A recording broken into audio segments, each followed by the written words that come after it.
இஸ்லாமியர்களில் இளவட்டங்கள் ஏற்றுக்கொண்டார்கள். சரியான விதைப்பு. இந்த கூட்டங்கள் கூட ஓட்டு கேட்போம், அதெல்லாம் நினைச்சாரு. நீ போட்டா போடுறா, போடாட்டி நாசமா போடாது. எந்த வேசிக்கும் போடு, காசிக்கும் போடு. அத்துவானிக்கு போட்டாலும் சரி, தத்துவானிக்கு போட்டாலும் சரி. ஆனா ஒரு ரெண்டு சமூகத்தை இன்னைக்கு நாங்க உட்கார வச்சோம். யார் இவ்வளவு பெரிய இஸ்லாமியர் இருக்காரு, அவருக்கு வயசு இன்னைக்கு ஒரு 60-70 இருக்க மாட்டா. 70 வயசுல என்னைக்காச்சும் இப்படி முஸ்லிம்களோட சேர்ந்து உட்காந்துருக்கீங்களா நீங்க? அதுதான் எனக்கு கிடைச்ச வெற்றி. பரவாயில்ல, நான் இந்த மேடையில சொன்னாலும் வரலாறு நானும் டாக்டரும் புரிஞ்சு கொண்ட அளவு வன்னிய மக்களும் நானும் டாக்டர் சேப்பனும் புரிந்து கொண்ட அளவு ஆதி திராவிட மக்களும் இஸ்லாமிய மக்களும் பார்ப்பனனை தவிர அனைத்து ஜாதி மக்களும் உணர்ந்தால் அதுவே இந்த வரலாற்றை திருப்பி எழுத சரியான விதையை நாங்கள் இந்த விதை என்னைக்கு வளர்ந்தாலும் எவனோ பலன் அனுபவிச்சாலும் இன்னைக்கு போட்ட இந்த கூட்டம் ஒரு நாள் வரலாறு. நானும் டாக்டர் பேசிக்கிட்டே இருக்கிறதுல பலன் இல்லை. இப்படி 4 முஸ்லீம் பசங்க, இப்படி 4 வன்னியர்கள், இப்படி 4 ஆதி திராவிடர்கள், இவனெல்லாம் ஒன்னா சேர்ந்து நம்மளோட பொது எதிரி ஒரு பாப்பான ஒழிக்கணும். பாப்பான நம்ம கமிஷனர் கூட ஒழிக்கலாம். அவன் கூட எனக்கு இப்ப ஏக பாட்டி சொன்ன தலை இன்னைக்கு அவசர அவசரமா கூட்டத்துக்கு வரதுன்னு ஒரு தபால கொடுத்து உனக்கு இல்லைன்னு எழுதிட்டாரு. போ, நீ கொடுக்கலாம், நான் செத்தாவே எனக்கு மாத்திரம் இல்லையாமா. சங்கராச்சாரியார் பக்கத்துல 2 துப்பாக்கி. ஏன் அவங்க அம்மா வாயிலே கொண்டு போட்டான். இந்த நாடு என்னையும் அங்கீகரிக்க வேண்டும், எனக்கும் சமமான அந்தஸ்து கொடுக்க வேண்டும்.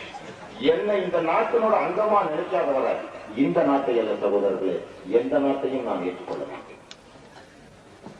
என்னோட நாடு எனக்கு இருக்கணும். எவங்கிட்டயும் இருந்துச்சு, எவனுக்கோ பாதுகாப்பு, எவனுக்கோ பாதுகாப்புனா இன்னொரு நாடு என்னோட நாடுதான் சிந்தனை. இப்ப எங்களுக்கெல்லாம் வெறுத்து போச்சு. இப்ப எங்களுக்கு ராணுவம் இல்ல, உதவி இல்ல, போலீஸ் உதவி இல்ல, கோர்ட்ல உதவி இல்ல, அரசியல் உதவி இல்ல. அப்போ நாங்க அனாதையா ஒரு பள்ளிவாசல் 464 வருஷம் தொழுத பள்ளிவாசலே பறி கொடுத்துட்டு நடு ரோட்ல நினைக்கிறோம். சுதந்திரம் கிடைக்கும் போது இந்த பாதிக்க சொன்னா எங்களுக்கு வேட்டி தாரம். இப்ப இருந்த கோமரத்தையும் அவுத்து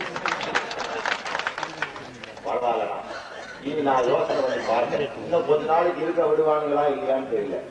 எதுக்கு எங்க பசங்களெல்லாம் கூட்டிக்கிட்டு எங்காச்சும் எந்த நாட்டுல பக்கத்து நாட்டுல அலோவ் பண்றானோ அங்க போயிடலாம்னு ஒரு யோசனை வந்துச்சு. என்ன தப்பு சொல்லு?